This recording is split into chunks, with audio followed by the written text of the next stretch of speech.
retour sur le plateau de Village-Semence avec toujours beaucoup de monde dans les allées devant le stand de Village-Semence, de Nice, surtout l'ensemble du Salon de l'Agriculture. Avant de parler de développement à l'international avec l'Agence française pour le développement, mais également avec le CIRAD, un petit coup d'œil artistique avec, on va demander à notre ami Jérôme Plessier, réalisateur, voilà, de zoomer sur Lille aux loups, qui est une artiste qui est en train de nous faire, voilà, bonjour, une jolie fresque qui va durer 2 heures, qu'on va suivre au fil des émissions. Lille aux loups est une pâtissière de formation, de profession surtout.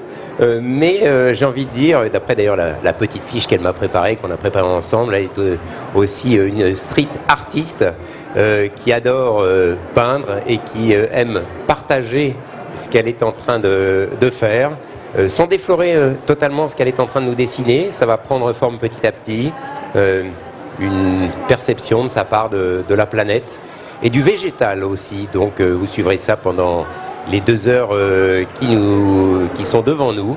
Et en attendant, et on pourra, Jérôme nous fera quelques plans au fil de l'avancée du travail de Lille aux loups. On va parler de développement à l'international avec 2 invités.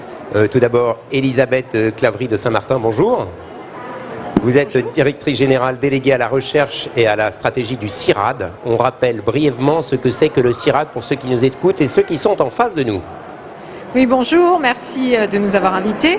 Le CIRAD, c'est le Centre international de recherche agronomique pour le développement.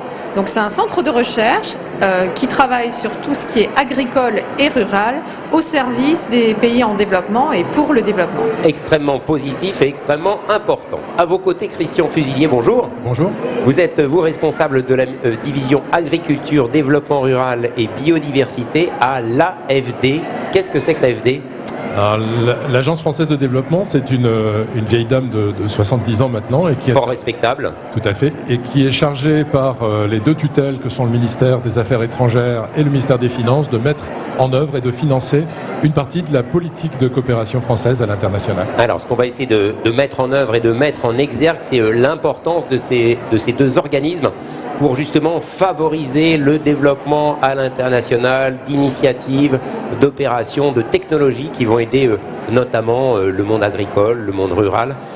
Si on essaye d'être assez concret, d'abord, sur quoi vous opérez l'un et l'autre? Je crois qu'il y en a un qui est un peu plus financement et l'autre peut-être un peu plus recherche. Allez-y. Oui, merci. Donc notre métier en fait est double. Il est à la fois l'ingénierie des projets de développement. Donc nous travaillons sur requête à la demande des pays qui sont nos contreparties, donc il y en a une centaine, pour construire des projets qui s'inscrivent dans leur politique de développement. Donc ça c'est notre métier d'ingénierie et d'expertise. Trouver des solutions pour financer, c'est ça? Oui, les accompagner dans la réflexion et l'identification des solutions pour répondre à leurs principaux problèmes, les aider à mobiliser, à repérer les assistants techniques et les experts qui peuvent les accompagner, proposer de la formation et de l'accompagnement sur les programmes et discuter avec eux des outils de financement ou de cofinancement de leurs activités. Alors ça c'est pour la partie AFD, pour la partie CIRAD, c'est davantage l'aspect recherche, technologie, innovation? Oui, tout à fait. Donc on est assez complémentaires puisque nous, avec plus de 850 chercheurs et 1500 personnes, on travaille sur un continuum qui va de la recherche, je dirais presque fondamentale, les semences, jusqu'à trouver des solutions un peu plus techniques, voire de l'expertise, du conseil et enfin aussi de la formation puisque nos chercheurs encadrent les futurs chercheurs du Sud et forment aussi la jeunesse de ces pays en développement. Alors, si on est concret, voilà donc pour la théorie, on a bien compris, pour l'aspect pratique, vous avez un exemple ou 2 exemples à nous développer de développement justement d'initiatives dans un pays par exemple? Oui, prenons l'exemple du Mali, qui est un des pays du Sahel. Et justement, cette année, puisque nous avons un stand commun, le CIRAD et l'AFD, depuis maintenant 8 ans. Pourquoi? Parce que nous avons de nombreux pays d'intervention et que de nombreux sujets d'intérêt commun.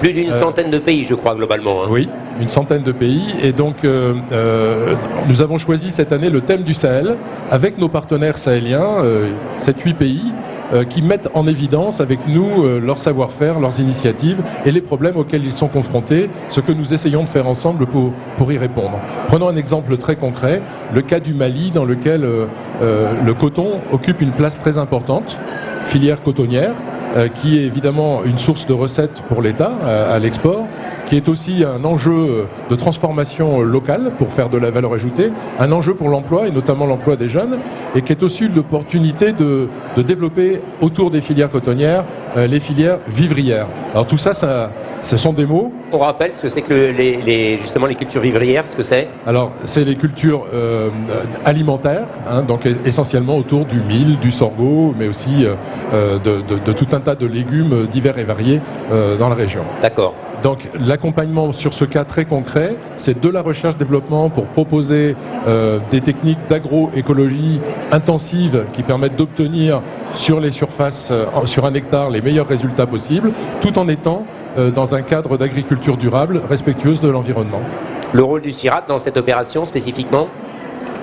Il est sur toute la chaîne, à la fois la sélection des semences adéquates par rapport au changement climatique, adéquates aussi par rapport à la qualité des produits attendus et à la montée en qualité, et puis aussi tout l'encadrement autour de la structure de production, trouver de bonnes organisations, des bons lieux de décision, et enfin on est aussi prêt à aider dans tout le chemin qui mène vers la commercialisation.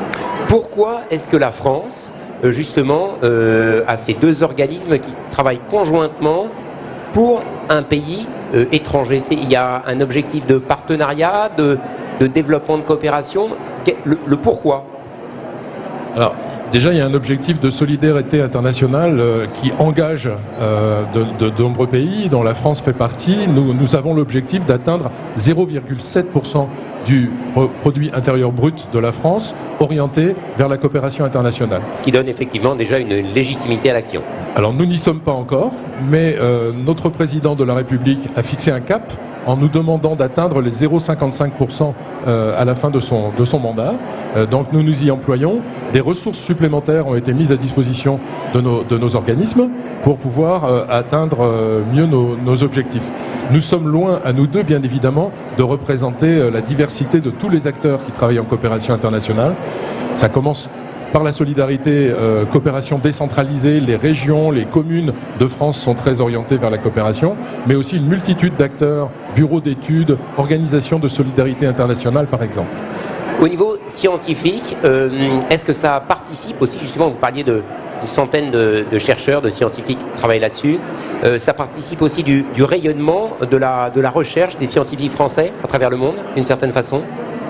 Oui, tout à fait, et ça fait partie des priorités du gouvernement, puisque Édouard Philippe a annoncé il y a 15 jours une loi de programmation de la recherche qui a un grand volet international.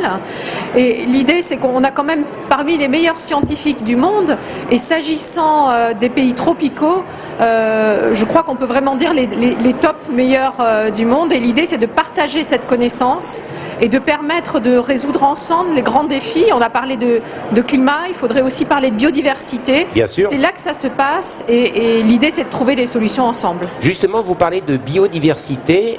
Qu'est-ce que ça sous-entend en réalité? Qu'est-ce que ça veut dire ce mot? Alors, c'est un mot assez complexe parce qu'il y a des négociations internationales, je ne vais pas rentrer dedans, et l'année qui vient, l'année 2019 et 2020 seront clés pour ces éléments-là.